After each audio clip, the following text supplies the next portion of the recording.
Sir ये बताइए कि काशीराम ने जो लकीर खींची थी या मुलायम सिंह ने जो लकीर खींची थी, अब उस लकीर पर चलने वाले नेता कहाँ हैं भी या नहीं हैं? देखिए, जो बात बाबा साहब डॉक्टर अम्बेडकर ने कहा था, उसी बात पे कांशीराम जी ने कहा कि जिसकी जितनी संख्या भारी उसकी उतनी हिस्सेदारी। समता, स्वतंत्रता, बंधुत्व और न्याय पर आधारित लड़ाई माननीय कांशीराम जी ने शुरू किया। आज वो लड़ाई से भटक गई मायावती जी। मुलायम सिंह जी थे, वो लड़ाई लड़े, लेकिन जब से वो लड़ाई जिम्मेदारी अपनी अखिलेश जी को दे दिए, अखिलेश जी उन्हीं के गुलाम बन गए हैं। जो लोग पिछड़े दलित अल्पसंख्यक का अधिकार लूटते हैं, उन्हीं के एक तरह से वो गुलाम बन गए हैं, वो उन्हीं के इर्द गिर्द घूमते रहे हैं। कासिर मुलायम मुखर होकर बात रखते थे, आवाज उठाते थे अगर कोई बात उनके समाज के, उनके लोगों के हित के खिलाफ होती थी। आज नेताओं में क्यों नहीं दिखता है? वो क्यों खामोश रहते हैं? की पाली क्यों आते हैं? तुरंत प्रतिक्रिया नहीं देने से बचते हैं? देखिए, उसमें बचने का कारण है कि चाहे आप उठा देखिए, राज्यपाल उत्तर प्रदेश का गुजराती, गृह मंत्री गुजराती, प्रधानमंत्री गुजराती, ईडी का चीफ गुजराती, सीबीआई का चीफ गुजराती, आपकी आरबीआई का चीफ गुजराती। पूरे देश पे गुजरातियों का कब्जा हो गया है। और जो सत्ता में रह चुके हैं, जो लूटपाट किए हैं, वो इन लोगों से डरते हैं। अगर ये डरते नहीं तो इनकी जबान खुलती। इनके डर से कि कहीं हमको भी ईडी की चपेट में न आ जाए, सीबीआई की चपेट में न आ जाए, हमारे ऊपर जांच न बैठ जाए, हम जेल न चले जाएं, इस नाते कोई नेता बोल नहीं रहा है। 80 के दशक में एक लड़ाई शुरू हुई थी। जो दबे कुचले लोग थे, उनकी राजनीतिक ताकत धीरे धीरे बनी थी। बहुत साल लगे थे उसको बनाने में, और उसका नतीजा हमने देखा, दिल्ली से लेके यूपी तक किसान के बेटे प्रधानमंत्री और मुख्यमंत्री बनने लगे थे। चाहे वो मायावती हो, मुलायम सिंह हो, चौधरी चरण सिंह हो या देवीलाल हो, इस तरह के नेता आगे बढ़े थे। लेकिन अब जो कमाई 20 सालों में अर्जित की गई थी, वो एक तरह से कहते हैं लुट गई है। अब संभावना ना के बराबर है कि आज कोई किसान, गरीब दलित का बेटा दिल्ली के और लखनऊ के तख्त पर बैठ सके। कहाँ चूक कहाँ हो गई, कहाँ कमी रह गई? देखिए, कमी शुरू हुई जब मान्यवर कांशीराम जी ने बीजेपी से समझौता कर दिया। सपा बसपा गठबंधन जब हुआ 93 में, तो जब बीच में दरार हुई और गठबंधन तोड़ करके बसपा ने गठबंधन बीजेपी से कर लिया। और जबकि बार बार मायावती जी का बयान आता है कि अगर कांग्रेस नागनाथ है तो बीजेपी सांपनाथ, तो फिर आपने नागनाथ और सांपनाथ से समझौता किस बात का किया? इससे साफ जाहिर होता है कि ये लोग वहीं चले गए जहां से कांशीराम जी, मुलायम जी हो, चाहे बाबा साहब डॉक्टर अम्बेडकर जी ने लड़ झगड़ करके हमको उनसे छूट दिलाया, निजात दिलाया, ये लोग वहीं लेकर के हम लोगों को चले गए। आज जो नेता हैं, वो नेता अपनी लड़ाई नहीं, सिर्फ अपने स्वार्थ की लड़ाई और समाज की लड़ाई नहीं लड़ते हैं। आज के दौर में आपको संभव लगता है कि फिर से जो वर्चस्व था बहुजनों का या दलित पिछड़ों का, वो वर्चस्व लौट पाएगा जो 5-7 साल पहले हुआ करता था? देखिए, अब लगभग ही बहुत मुश्किल हो गया लौटना। देखिए, जब जुर्म जहां होता है वहां निश्चित है कि आग लगती है। आज जिस तरह का जुर्म मजदूरों के साथ हुआ है, मजदूरों में आग लगी हुई है। आज जिस तरह किसानों के साथ धोखा, नौजवानों के साथ धोखा। नहीं, ये बातें हमने 2017 का इलेक्शन हुआ विधानसभा तब भी सुनी, 2019 का भी हुआ, लेकिन नतीजे तो कुछ और आए ना सर। 17 और 19 के रिजल्ट कुछ और थे। आज चुनाव हो जाए तो आपको बता दूं, आज का जो नौजवान है, क्या लगता है मीडिया जो है वो लोगों का माइंड जो है जरूरी मुद्दों से भटका देता है, उन्हें डाइवर्ट कर देता है, इसलिए उनमें जरूरी मुद्दे भूलकर कुछ दूसरे जो गैर जरूरी मुद्दे हैं उन पर वोट कर देते हैं? देखिए, आज के तारीख में 95% लोग टीवी खोलने के बाद अगर खोलते भी हैं तो समाचार सुनने का हिम्मत नहीं पड़ती है। आज 95% लोग मीडिया से चिढ़ गए हैं। कुछ चैनलों के एंकर जो भारतीय जनता पार्टी के गुलाम बनकर के टीवी पे बयानबाजी कर दिए हैं, इससे पूरी मीडिया बदनाम हो गई है। सर, एक सवाल आया अभी लाइव पे ही है, इंद्र शेफर्ड वो कह रहे हैं कि आप कह रहे हैं कि वो बीजेपी के साथ चले गए थे, वो बीजेपी के साथ चले गए थे, आप भी तो बीजेपी के साथ थे। अब बीजेपी के साथ गए थे, लेकिन जब तक हम बीजेपी के साथ थे तब तक पिछड़े दलित अल्पसंख्यक की लड़ाई हम मंत्री रहते हुए लड़े हैं। आज तक बाबा साहब डॉक्टर अम्बेडकर के बाद ऐसा इतिहास किसी ने नहीं कर पाया जो ओम प्रकाश राजभर ने किया है। आप मानते हैं कि इस वक्त जो 85% वाली जो बात होती है, दलित पिछड़ा जो आबादी है इस वक्त वो नेतृत्व विहीन है या उनके सामने कोई मजबूत विकल्प नहीं है। जो है भी वो डरे सहमे हैं, जिन्होंने बड़े बड़े प्लेटफॉर्म जिनके कब्जे में है वो बड़े नाम सब डरे सहमे हुए हैं, हिम्मत नहीं कर पाते बाहर निकलने की।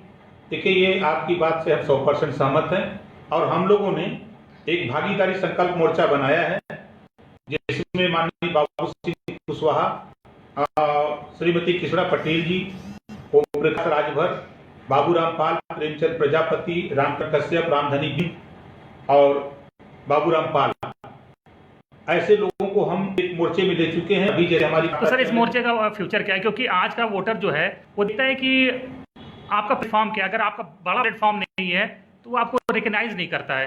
देखिए, कल तक पार्टियों से समझौते होते थे, अब हम 10 जातियों को इकट्ठा कर रहे हैं।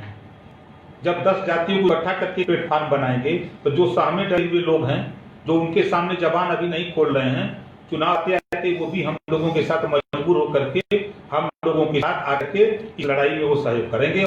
सर लेकिन हकीकत ये भी है कि आज का जो दौर है उसमें मोदी इतना बड़ा ब्रांड है कि उसके आगे सारी चीजें गौड़ हो जाती है। लोग कह देते हैं कि कोई दूसरा मुद्दा ही नहीं, सिर्फ मोदी है, क्योंकि मोदी है तो सब बेहतर होगा, ना लोग को यकीन है।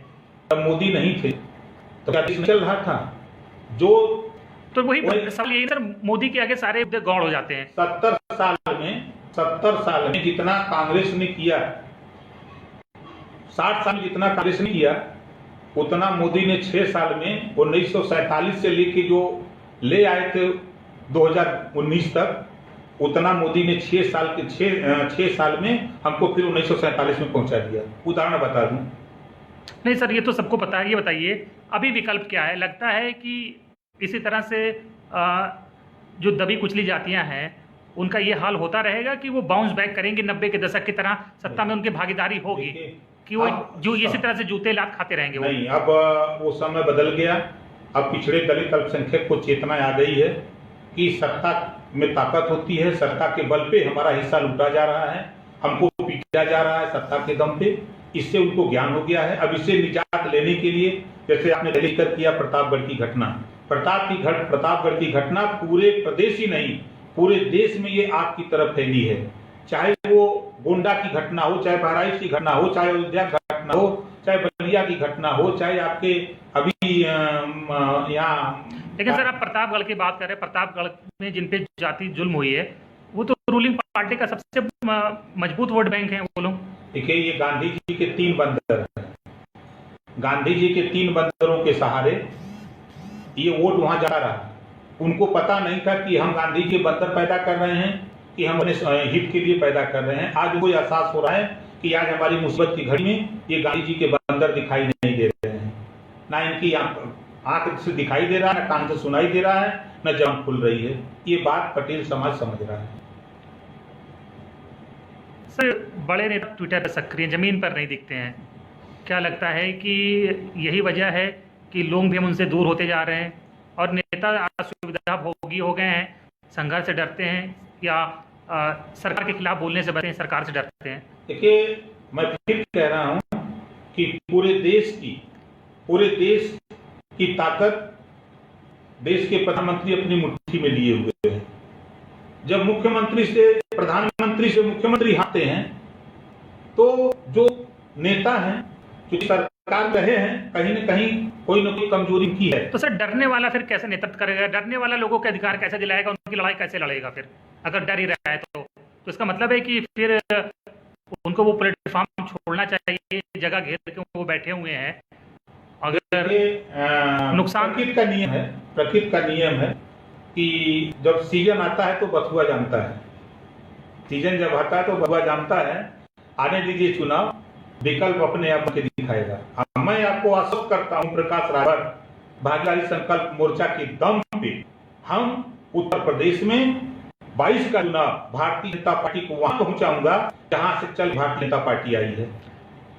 आप निश्चित ही दलित पिछड़ों के लिए मेहनत करते, बात करते हैं उनकी, लेकिन उतना बड़ा विकल्प क्यों नहीं बन पा रहे हैं? इसलिए नहीं बन पा रहे हैं कि आपके साथ आपकी जो जाति है वो एक बहुत बड़ा वोट बैंक नहीं है, या आपके पास बड़ा प्लेटफॉर्म नहीं है, बड़े संसाधन नहीं है? किस चीज़ को कमी मानते हैं? या ये सोच को कमी मानते हैं कि लोगों को लगता है कि अपनी अपनी जाति का ही नेता होना चाहिए और जो सबकी बात करता हो, तो जरूरी नहीं कि सबकी बात करने वाला आदमी चाहिए। देखिए, हमने जो बात आपने कहा वो बात में सच्चाई है। अभी हमको 2017 के पहले लोग कमजोर समझते थे। जब 2017 में हम सत्ता में आए तो लड़ाई हमारी केंद्र और प्रदेश सरकार से होने लगी, पिछड़े दलित अल्पसंख्यक की हिस्सेदारी अधिकार को लेकर के। ये बात जन जाहिर हो गई। 17 के बाद कोई चुनाव नहीं हुआ, 19 का चुनाव हुआ तो हमारी फोटो लगा के भाजपा ने वोट मांगा है। चाहे राजनाथ जी की सभा में, चाहे प्रधानमंत्री की सभा में, चाहे गृह मंत्री की सभा में ओम प्रकाश राजभर की फोटो लगा करके लोगों ने वोट मांगा। इस बात का मैं प्रमाण आपको दे सकता हूं। अपने कार्यालयों में ओम प्रकाश की बड़ी सी फोटो लगा रखा था, तब वोट पाए हैं। अखिलेश जी से आपकी बात हुई है? बात तो सबसे होती रहती है। तो क्यों आपको वो आपका जो हक है वो देना नहीं चाहते हैं क्या? सीटों पे बात फंस रही है। मैं आपसे कहता हूं कि सीजन में ही बथुआ जानता है। फिर मैं कह रहा हूं, अभी चुनाव का समय नहीं है, सीजन आने दीजिए, अपने आप बथुआ जानेगा। सबसे बड़ी अपोजिशन पार्टी का जो सर्वोच्च नेतृत्व है, आपको लगता है कि वो मैच्योर हैं या अपरिपक्व हैं राजनीति के हिसाब से? अभी देखिए भाई, 5 साल सत्ता में मुख्यमंत्री रह के सरकार चला चुके हैं, तो उनको आप कैसे मैच्योर करेंगे? अगर मैच्योर नहीं होते तो 5 साल सत्ता कैसे चलाते? और आज जो वर्तमान सरकार है उनकी सरकार में तुलना करेंगे तो अगर वोट पड़ना हो 100 आदमी से वोट डलवा दीजिए तो 90% लोग वोट देंगे कि नहीं, इनसे बेहतर सरकार अखिलेश ने चलाई है। तो 2022 का क्या देख रहे हैं रिजल्ट? फिर मैं कह रहा हूं 2022 में भागीदारी संकल्प मोर्चा सरकार बनाएगी। भाजपा को वहां पहुंचाऊंगा जहां से चल के आए हैं। चलिए, आप शुभकामनाएं सर। Thank you.